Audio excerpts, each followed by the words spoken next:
Hi, welcome back to my garden.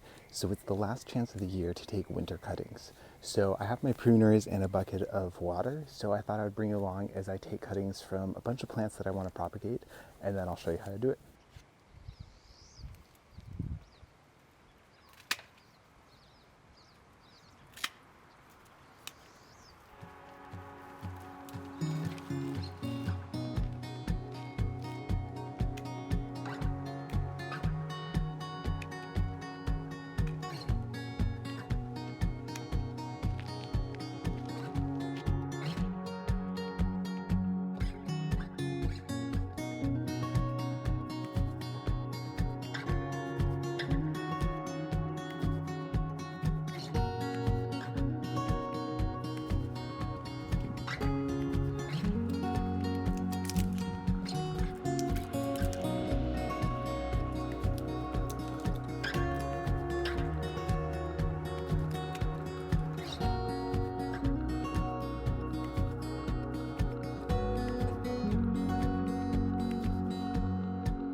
Okay, so I collected a bunch of really cool things and I have a big wheelbarrow full of mix that I made. So it's like 50% all-purpose mix and then 50% just like compost from our heap.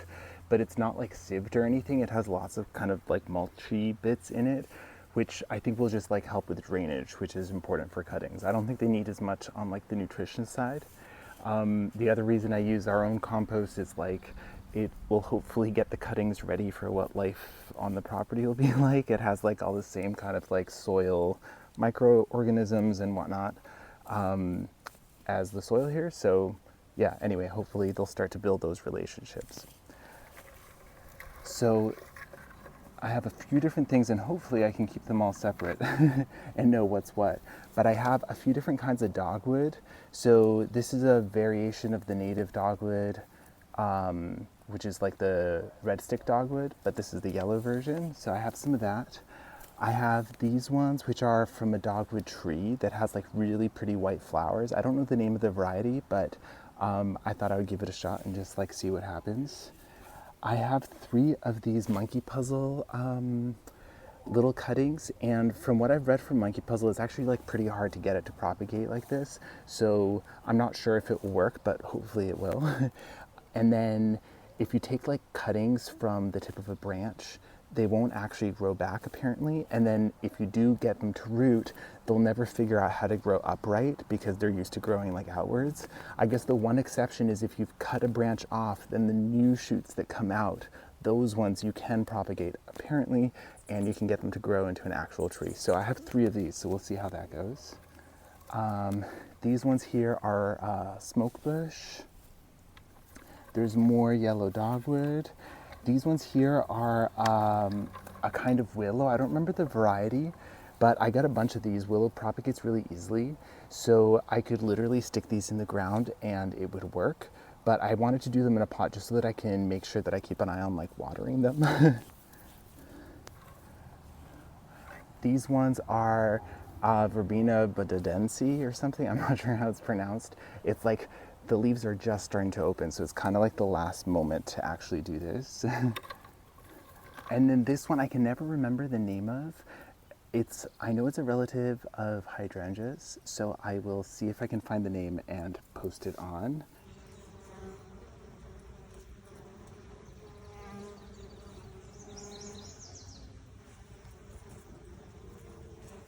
And I think the only thing I have left is these cuttings from Hydrangea paniculata. So I have a few different like, oh no, actually no. These are the catalpa. So we have a catalpa tree that we're gonna have to take down. So I took some cuttings just in case I could propagate the tree, and then we would have more once it's gone. And then these ones are the hydrangea. So Hydrangea paniculata, so like panicle hydrangea. So yeah, so that's all of them. So I'm gonna put them into the containers. And the only extra step that I have is I have some rooting hormone. So I guess using rooting hormone means they're like a lot more likely to take.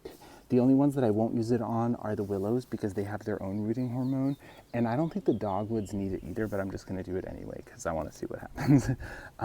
But for everything else, basically, I'll grab one of my pots. So I have my pot here. So if I'm gonna do these little hydrangea cuttings, I wanna make sure that I have at least a couple nodes beneath the soil. So I'll take each one and then dip it into the rooting hormone to cover those nodes, and then put it in against the edge of the pot and bury it so that those are both like underground. And the nodes are like where the leaves would come from, or in this case where hopefully the roots are gonna grow from. And you don't need the cutting to be that long. So like as long as there's a couple nodes in the ground and then a couple above the ground, that should be plenty of like for these to root and grow. And if there's like too much on top, I think it could even mean that it like wastes too much energy trying to like support the leafy growth and not enough energy into like making root growth. So basically that all along the edge so that they stay watered more evenly. So I'm gonna do that to everything and then I'll check back in.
Okay, so everybody is settled into their new home. There were a few like the dogwood, which I've propagated before, and I did like shorter cuttings just with like a couple of nodes, and they all rooted. And I did that last year just by sticking them like literally in the soil. I think as a native plant, they just like know how to grow here really easily. So this year I thought I would try and do them in a pot where I can control the moisture a little bit better, but leave them tall to see what happens. And I suspect that they'll still do okay because some of the ones that I've bought from a nursery nearby, it definitely looked like fairly mature wood that they had taken cuttings from. So anyway, I'm kind of curious to see. And then everybody else here looks good too. I'm really excited to see about the monkey puzzle. We are in the process of setting up a bed that's like just for cuttings. But it's not ready yet. So for now, I'm just gonna put everybody right up against the house. We have a wall that faces north by northeast, so it only gets morning light, and it's relatively cool, but it's also protected from the house itself. So the most important thing to look out for is wind, I would say, and I guess direct sun. You don't want direct sun, but if it's windy, even though they're just branches, like you can probably see it moving in the wind now, and if it's rocking back and forth, I think it just makes it so much harder for it to start the rooting process. Like once there's roots, I think a little movement helps make them stronger, but if it can't get them established, then basically there's no point. Anyway, so I'm really excited to see how everything goes. I will update you. I'm fairly confident about most of them, especially like, I don't know, the Viburnum, the Dogwoods that I've cut before, the Willows are kind of bulletproof. But yeah, the ones that I haven't tried, like the Catalpas and the monkey puzzle, I'm like, yeah, really curious to see how they go. And I will likely do a lot more of them in the future if they go well. Anyway, so yeah, I'll tuck those away by the house and I will update you once there's something to update. I think for now, basically, it's just look after them all summer long. Then by the fall, they should have fully formed roots, I think on pretty much all of them, maybe except the monkey puzzle.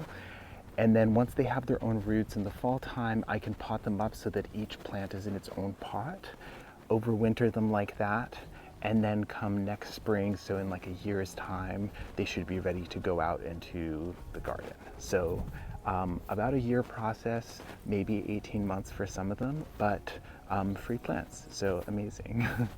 Anyway, thanks for coming along, and I'll catch you next time.